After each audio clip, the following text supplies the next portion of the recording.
तुहु जो शरणांगताचा वज्रपंजरू आर्ताचा उदारू तो नवीन कृपेचा सागरू श्रीचक्रधरू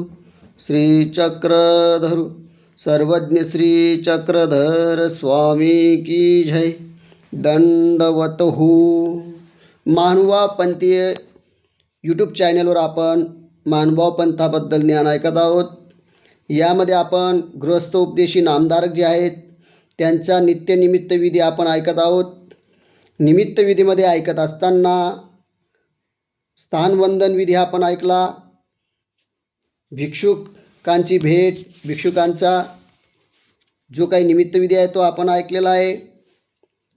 अधिकरणांचं भोजन क्रिया वगैरे यामध्ये साधू संतांपासून लाभ होणारे हे ऐकलं. नंतर वासनिकाची भेट कशी घ्यावी, त्यांच्या संगसांगात कसं करावा, त्यांचं महत्त्व काय ते आपण ऐकलं.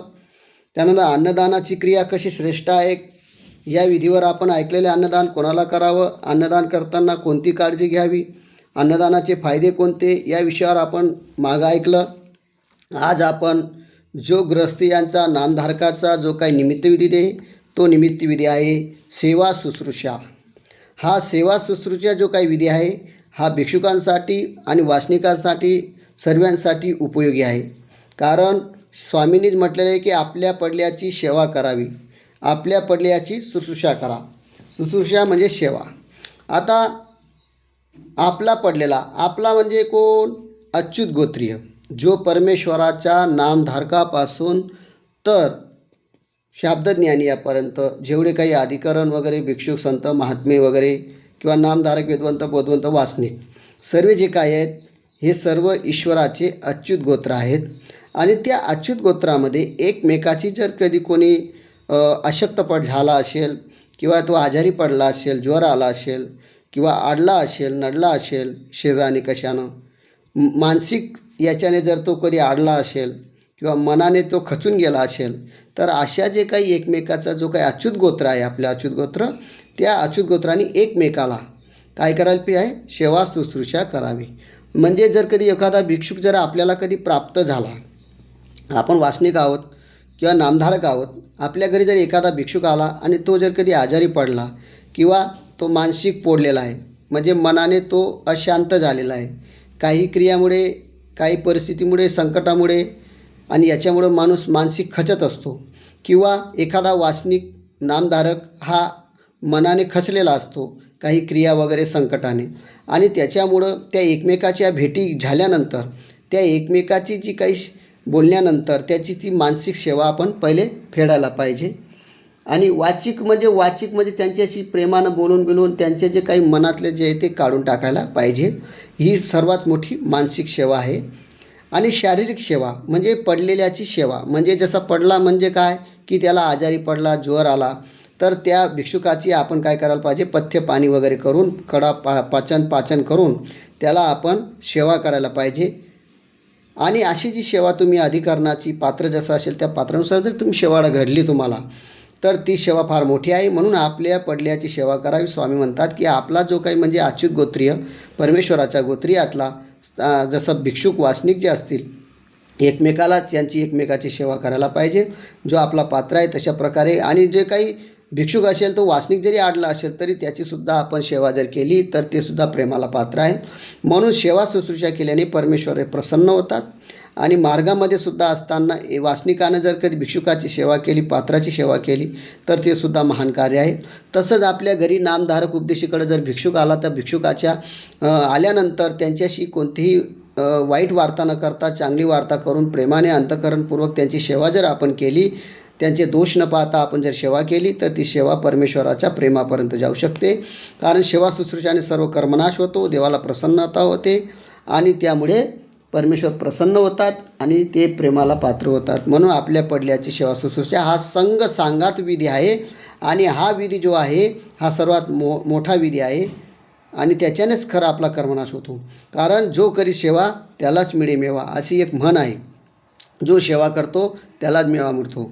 म्हणून जो व्यक्ती सेवा केल्यानंतर तो व्यक्ती प्रसन्न होतो आणि प्रसन्न केल्यानंतर तो आशीर्वाद देतो आणि त्या आशीर्वादाने त्या समोरच्याच्या व्यक्ती ज्याने सेवा केली त्याचं जे काही कर्मनाश होतो, पापाचा नाश होतो, देव प्रसन्न होतात, तो भिक्षुक प्रसन्न होतो आणि आपल्या घराचे वातावरणसुद्धा सुंदर होतं. म्हणून सेवा ही फार महत्त्वाची आहे. परमार्गामध्ये सुद्धा एकमेकाची सेवा केली जाते. जर कोणी आडला नडला पडला तर त्याचीसुद्धा सेवा करणं ही भाग आहे आणि तिथं करत असतात.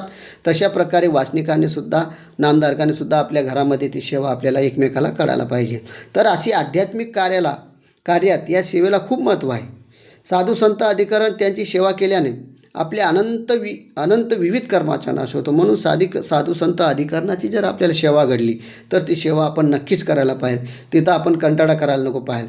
कारण आपल्या ठिकाणी जर कधी साधू संत आले असतील, आपल्या गावात आले असतील, आपल्या शेजारी घरात आले असतील, तर आपण त्याला भेटायला जावं. भेटल्यानंतर त्यांना प्रेमानं एक सुपारी, पान वगैरे देऊन, द्रव्य वगैरे देऊन त्यांना आपण भेटावं. 2 दंडवत टाकावे, डोक्यावर टोपी घ्यावी आणि दंडवत टाकून त्यांच्या समोर बसावे आणि आपण विनंती करावी की आपल्या घरी या, आमच्या घरी या.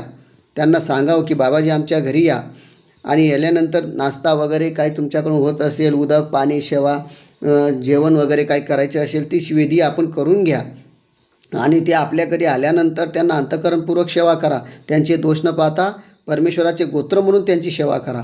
आणि जर अचानक त्यांना काही आजारी वगैरे झाले किंवा त्यांना काही मानसिक आडलेले असतील तर त्यांच्या सेवेने आपण त्यांना सेवा करा आणि त्यांच्या सेवेने ते प्रसन्न होतील आणि ते सेवाने प्रसन्न झाल्यानंतर तुम्हाला आशीर्वाद मिळेल आणि त्यांच्या आशीर्वादाने तुम्हाला अनंत दोष जे घडलेले आहेत त्या कर्माचा नाश, तुमचा पापाचा नाश होणार. म्हणून सेवेला किती महत्त्व आहे.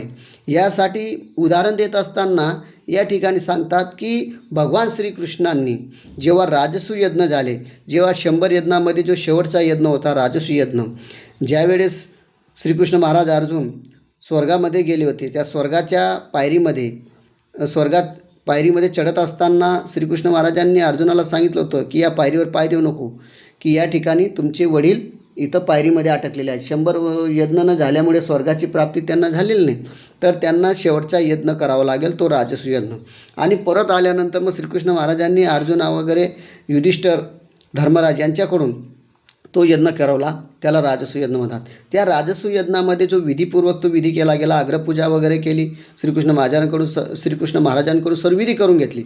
पण ऋषी भोजनानंतर ज्यावेळेस पत्रावळी उचलण्याचा जो वेळ होता त्यावेळेस श्रीकृष्ण महाराज स्वतः त्या ठिकाणी गेले आणि ती पत्रावळी त्यांनी उचलण्याचं कार्य तिथं केलं. ती सेवा महत्त्वाची तिथं दाखवून दिली. स्वतः स्वामी परे सेवा करून दाखवतात. तर अशा प्रकारे भांडारेकारसुद्धा जेव्हा अशक्त झाले त्यावेळीसुद्धा चक्रधर स्वामीजींनी आपल्या गोसावी यांनी काय केलं, त्या ठिकाणी त्यांची सेवा केली. म्हणजे आपल्याला पडल्याची सेवा स्वतः परमेश्वर अवतारसुद्धा त्या भक्ताची सेवा करतात. तर आपण एकमेकाची सेवा करायला काय हरकत आहे. भिक्षुकांची, वासनिकाची एकमेकाची सेवा करायला काय हरकतच नाही. तर त्या ठिकाणी अशी सेवा त्या श्रीकृष्ण महाराजांनी केली आणि त्याचे महत्त्व ते दाखवून दिलं.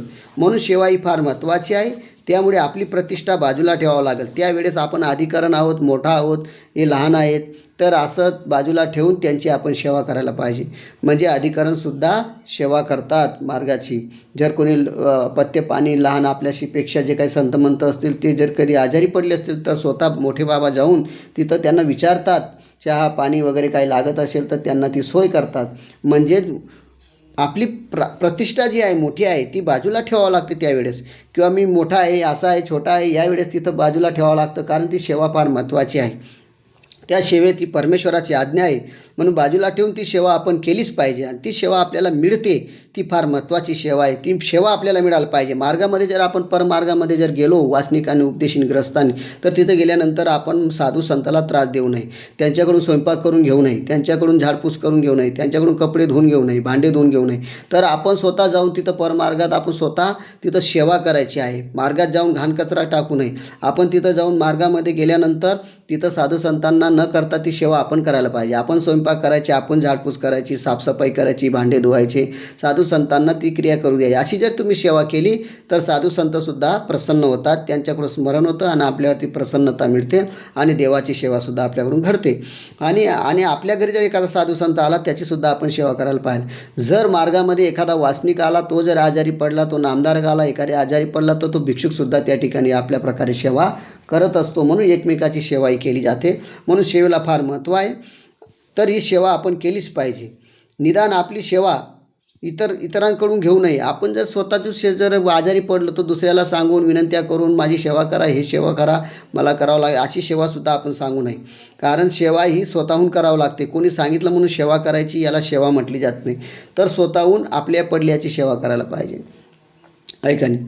तसंच आपण जर एखादा कोणी आजारी पडला असेल, कोणी काय पडल्याचं त्याला न सांगता आपण तिथं ती सेवा आपण करायला पाहिजे. कारण सांगितल्यानंतर सेवा केली तर त्याचं जे काही गोमटा आहे, पुण्य आहे, ते मध्यम प्रकारचं आहे.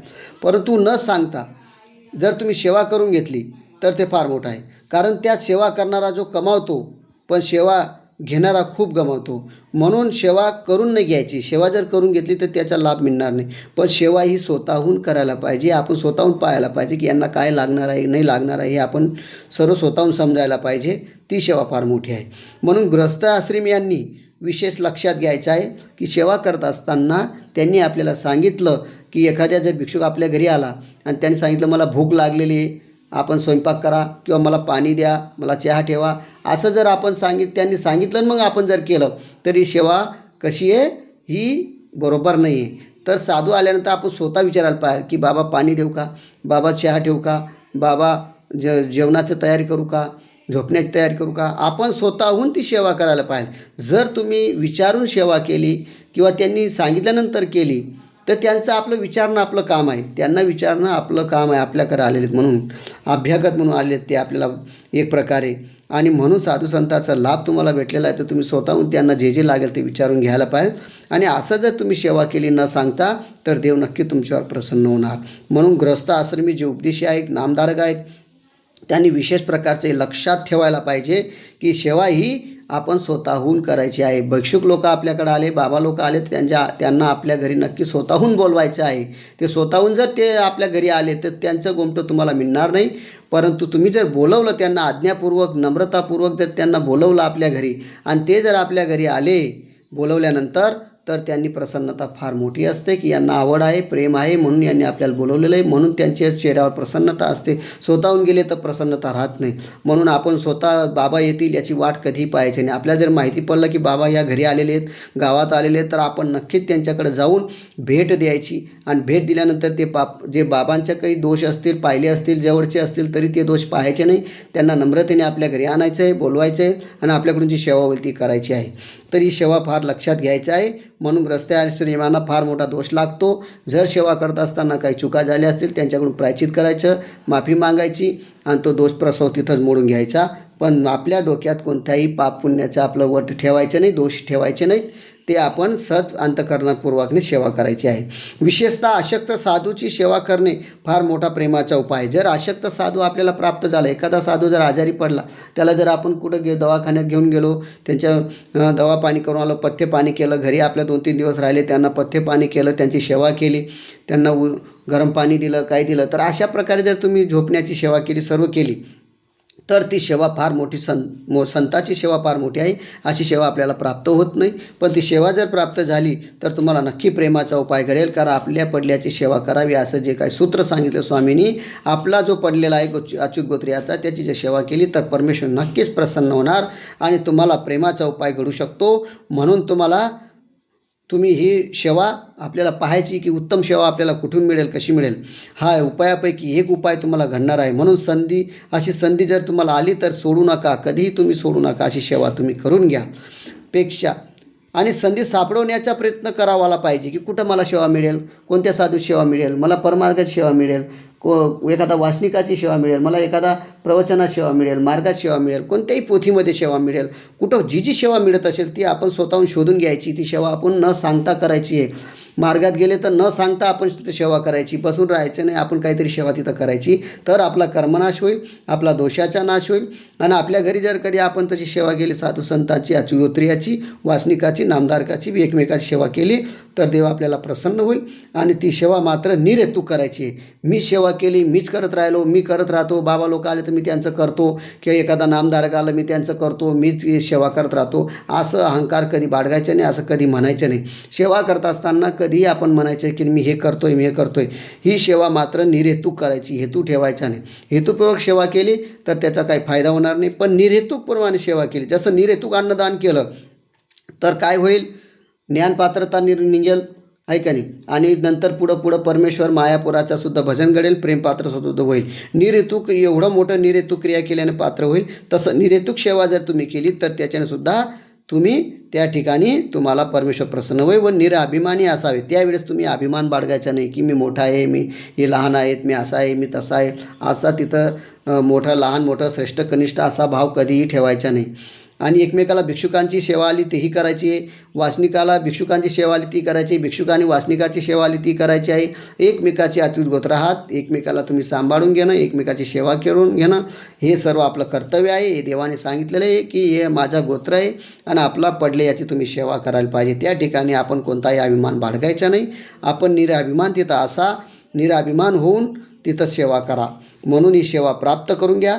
स्वतः सेवेचा शोध घ्या की मला अशी सेवा कशी मिळेल. जे परमेश्वरानंतर परमेश्वरा ठिकाणी आपण उपदेश घेतलेला आहे, नामधारक झालेलो आहेत, वासनिक झालेलो आहेत आणि आपण नामधारक होऊन जर आपण कधी साधुसंताचे आपल्या घरी साधुसंतच कधी येत नसतील तर आपण दुर्भागी आहोत. आणि साधुसंत जर मिळाले तर आपण बोलवत नसतील तर त्याच्यापेक्षाही मोठे दुर्भागी आहोत आणि आपल्याला सर्वात मोठा दोष लागलो. म्हणून साधुसंतांना आपल्या घरी यायला पाहिजे, बोलवायला पाहिजे. साधुसंत आल्यानंतर त्यांची सेवा करायला पाहिजे. अशी सेवा जर केली कारण ते साधू आपल्या घरी आल्यानंतर त्या ठिकाणी निगेटिव्ह एनर्जी असेल, काही संकट असतील किंवा ते साधू स्मरण करतात, चिंतन करतात, आपल्या घरी बसतात, देवपूजा करतात, आरती करतात, त्यामुळे ते वातावरण प्रसन्न होतं. त्या वातावरण प्रसन्न झाल्यामुळे तिथे देवतांचं जे काही विघ्न असेल किंवा एखादं विघ्न असेल ते सुद्धा दूर होऊन जातं. आपल्या पाप असेल ते पापाचाही नाश होऊन जातो. म्हणून अशी सेवा आपल्याला मिळायला पाहिजे. म्हणून आपण सर्वांनी विनंती करायची आहे की आपण सर्वांना सांगायचं आहे की साधू संत आले तर त्यांना घरी बोलवा, प्रेमानं सेवा करा, एकमेकाची प्रेमाने वागा, अच्युत गोत्रावत आपल्या पडल्याची सेवा करा. अशी सेवा जर तुम्ही केली तर परमेश्वर तुमच्यावर नक्की प्रसन्न होईल आणि तुमच्या मोक्ष मार्गाची वाटचाल लवकर खुलेल. परमेश्वर तुमच्यावर प्रसन्न होईल. तर अशा प्रकारे हा जो निमित्तविधी आहे ग्रस्त आश्रमांचा, वासनिकांचा, हा ग्रस्त जो काही निमित्तविधी आहे तो आपण आज ऐकलेला आहे. आणि पुढचं जे काही विधी असतील ते आपण पुढच्या भागामध्ये घेऊ. दंडवत हो. सर्वज्ञ श्री चक्रधर स्वामी की जय.